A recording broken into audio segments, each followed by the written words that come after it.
सोमवार को लोकसभा का माहौल अचानक गर्मा गया जब राष्ट्रपति के अभिभाषण पर धन्यवाद प्रस्ताव की चर्चा के दौरान चीन की कथित घुसपैठ का मुद्दा उठ खड़ा हुआ।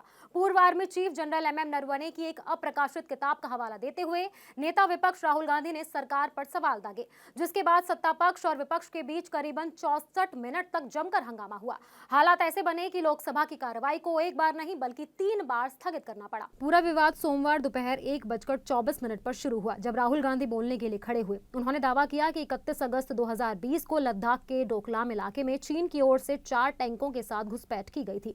राहुल गांधी ने इसके लिए पूर्व आर्मी चीफ एमएम नरवणे की एक ऐसी किताब का जिक्र किया जो अभी तक प्रकाशित नहीं हुई है। जैसे ही ये बात सदन में आई, रक्षा मंत्री राजनाथ सिंह तुरंत खड़े हो गए और कड़ा विरोध दर्ज कराया। उन्होंने राहुल गांधी से पूछा कि जिस किताब का वो हवाला दे रहे हैं वो कहां प्रकाशित हुई है। राजनाथ सिंह ने साफ कहा कि ये किताब कहीं छपी ही नहीं और नेता विपक्ष देश और संसद को गुमराह करने की कोशिश कर रहे हैं। इसी दौरान गृह मंत्री अमित शाह भी बहस में शामिल हो गए। उन्होंने कहा, सदन में ना तो किसी अप्रकाशित किताब और ना ही किसी मैगजीन में छपी बातों को आधार बनाया जा सकता है। उनका कहना था कि संसद नियमों और मर्यादा से चलती है। राहुल गांधी ने हालांकि पीछे हटने से इनकार किया। उन्होंने कहा, मुझे बोलने तो दीजिए, और दावा किया कि चीन के टैंक कैलाश रिज की ओर बढ़ रहे थे, जो भारत का बॉर्डर इलाका है।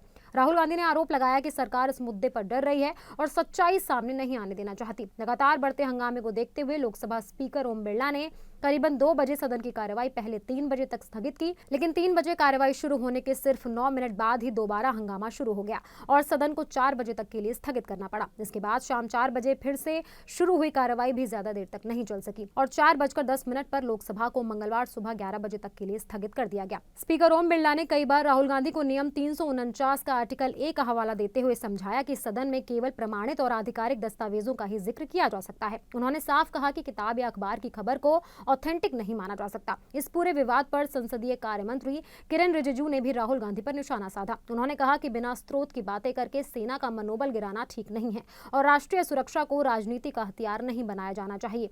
कुल मिलाकर पूर्व आर्मी चीफ की कथित किताब के जिक्र ने संसद में बड़ा राजनीतिक तूफान खड़ा कर दिया।